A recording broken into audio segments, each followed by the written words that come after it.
We've got our trusty Prodigy here. Welcome to the 2011 world, or the double stack 1911 world. If you're new to this platform, if you're a long time shooter, some of this stuff won't apply quite the same way, but hopefully there's some tips and tricks in here for you.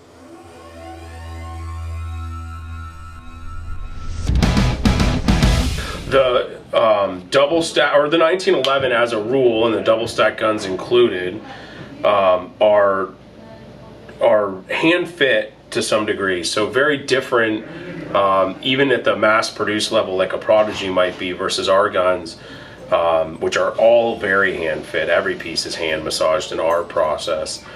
What you get is a gun where this part, thumb safety, trigger, slide stop, are somewhat unique to the platform, and then also potentially unique to the actual gun itself.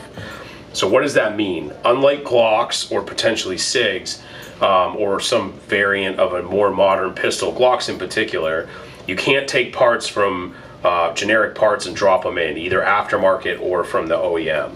So we're all used to the early Glocks where I could take any part, mix them all up, and they'd work in another version of the gun with the same specs.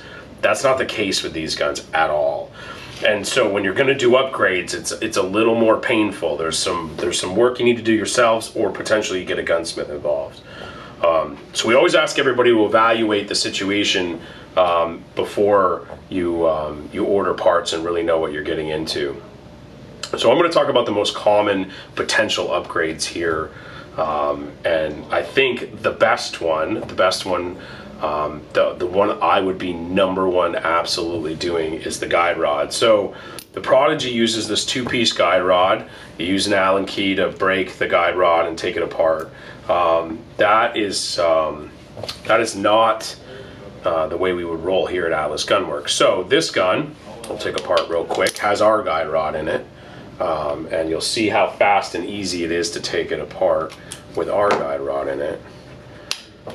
So at this point, either I've broken, if I have this style with the Allen key, I've either loosened this already, or I'm going to loosen it now and I'd have to hold this in here. And then I unscrew it and it comes out, and I'd have to screw it if I put it back together. The Toolless guide rod that we sell just captures your guide rod, and it goes right back in really quickly. The caveat to this is you've got a loaded spring here, and you need to use the reverse plug that came with your gun. That this is not compatible with any reverse plug we make or sell, or anyone else to my knowledge. You need a Springfield reverse plug in here for the DS gun, for the Prodigy. And so this is potentially, if you tap that button or hit this retaining pin too hard, this thing would launch across because it's spring loaded. So that's your only downside. Our button works really good. It's got a pretty good hookup, but again, something to be careful. That's a loaded spring. So that's the number one upgrade. It way makes servicing your gun easier. You can service on the range. So that is the number one upgrade for sure.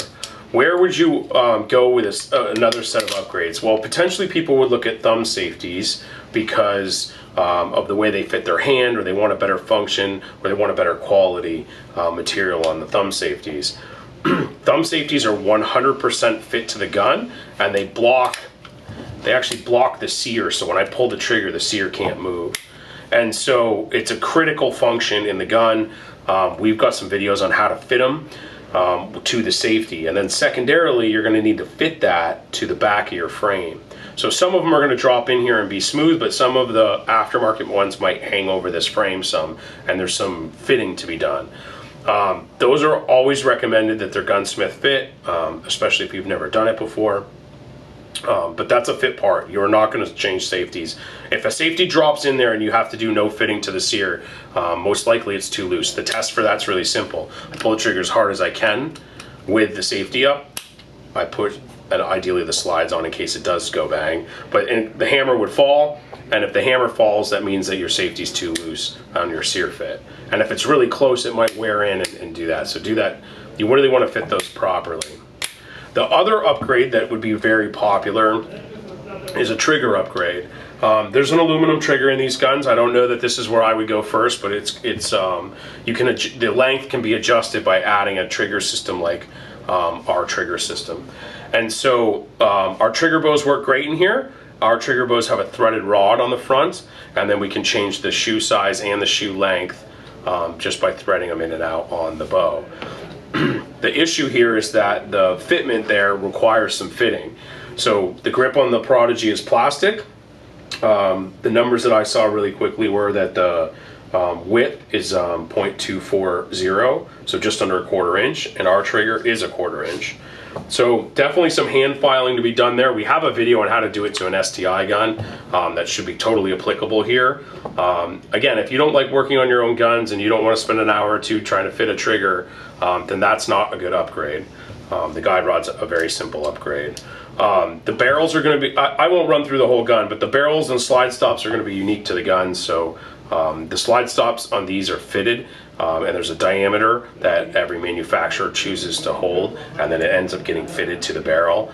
And so you cannot just buy a slide stop and put it in. You really need that to be the correct diameter. Now, if you can measure this accurately and then buy another slide stop in that pin diameter, you should be okay. That should work.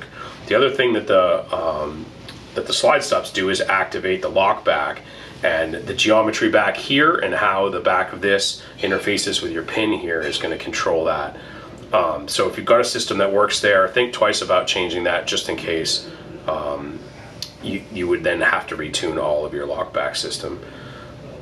So that's the Prodigy. I know everybody has different opinions about this gun, but what is interesting is if the popularity of this gun continues to move forward at the pace that it did in the beginning of its launch, it's opening folks, hopefully the folks watching this video, up to this platform. This is, in my opinion, the best platform in the world. It's the only platform we build on. It's a double stack 1911 with a modular frame that's separate from the grip, and you're getting all the capacity in the world with this style. You match almost everybody in every category for capacity, and you get a 1911 trigger that's absolutely, you know, even at the most basic level is still that hammer and sear disconnecting is just the cleanest way to set off a firing pin and start the ignition system on one of these guns. So you can't beat today a 1911 trigger system. Double stack capacity is phenomenal, and then the wide body grips with the double stack capacity has an added benefit that also helps mitigate recoil. So the double stack guns, in my opinion, recoil much nicer than the traditional single stack guns. So if you do own a Prodigy or you're thinking about getting one, welcome to the platform. The guns are amazing. The downside is the platform's a little bit difficult, so they are definitely more expensive than guns we're traditionally used to getting. But the upgrades are unlimited if you're willing to get a gunsmith involved, and the benefits are insane. The trigger system on a 1911 just can't be beat. Hope to see you guys on the range soon.